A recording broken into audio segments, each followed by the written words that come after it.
کہ بیماری کی وجہ سے وقتی طور پر وقفہ کر لینا جائز ہے. سمجھ میں آ رہی ہو بات؟ اسی طرح عورت کے لیے بچہ سنبھالنا, ایک جڑواں پیدا ہو گیا, بگلے بھی جڑواں ہوں گے وہ, اور اتنی آمدن نہیں ہے کہ وہ دائی رکھیں گھر میں یا ڈے کیئر میں جمع کرائیں, ان بچوں کو خود ہی پالنا پڑتا ہے, اور گھر میں اور بہت سارے کام بھی ہیں. تو اس نیت سے اگر کوئی کرنا چاہے وقفہ تو اللہ کی طرف سے پابندی, بولو بھائی, نہیں ہے. سمجھ میں آ رہی ہے بات؟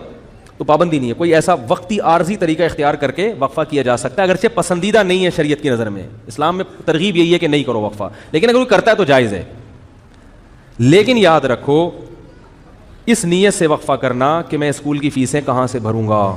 تمام علماء, چاہے دیوبندی ہوں, بریلوی ہوں, اہل حدیث ہوں, چاہے وہ عرب ہوں, چاہے وہ عجم ہوں, اس پہ پوری دنیا کے علماء کا ایک اجلاس ہوا تھا, دلائل سے بحث ہوئی تھی. سب کا متفقہ فتویٰ ہے کہ اس نیت سے کہ میری جیب پہ بوجھ نہ پڑ جائے, اس نیت سے وقفہ کرنا حرام ہے, گناہ کبیرہ ہے, اللہ پہ الزام ہے, اللہ کے عذاب کو دعوت دینے والی بات ہے, اللہ کو غضب آئے گا. جس خدا نے تجھے پلا کے اتنا بڑا کر دیا, تو یہ سمجھتا ہے کہ تیرے باپ کی کیلکولیشن کی وجہ سے تو پلا ہے.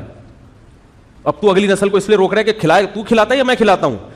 قرآن کہہ رہا ہے نحن نرزقکم, ہم تم کو بھی رزق دیں گے, وإیاہم, اور ان کو بھی. علماء کہتے ہیں غریبوں کے لیے نازل ہوئی ہے. اللہ نے پہلے ذکر کیا کہ تم کو بھی دیں گے, کیونکہ غریب کو ڈر ہوتا ہے میری روٹی نہ چھین لے بچہ, تو اللہ فرماتا ہے تجھے بھی ملے گا اس کی برکت سے, اور اس کو تو ملے گا ہی.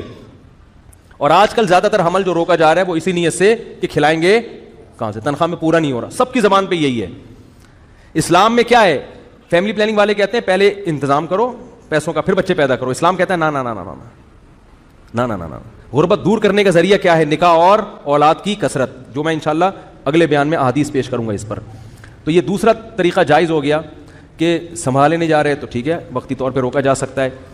اور اس نیت سے حمل روکنا کہ لوگ کیا کہیں گے, اتنے بچے, اس نیت سے بھی حمل روکنا کیا ہے؟ حرام ہے. اسی طرح علماء کا اجماع ہے کہ اس نیت سے حمل روکنا کہ بیٹی نہ پیدا ہو جائے.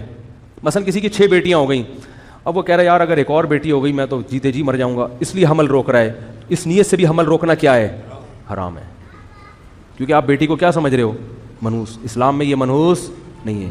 بیٹی کے خوف سے اگر حمل روک رہے ہو, حرام. اور بہت سے لوگ اس لیے روک رہے ہیں کہ یار ایک بیٹا مل گیا, اب ہمیں ایسا نہ ہو بیٹی پیدا ہو جائے, تو اللہ کا عذاب آئے گا بھائی. اس دنیا میں اللہ برکت چھین لیتا ہے. اور ایک آخری بات یہ کہ کسی بھی وجہ سے حمل روکا جا رہا ہو, آپریشن کر کے عورت کی بچہ دانی نکال دینا یا مرد کے لیے نس بندی کر لینا, تمام علماء کے نزدیک حرام. یہ آخری مسئلہ بیان کر کے بیان ختم کرتا ہوں میں.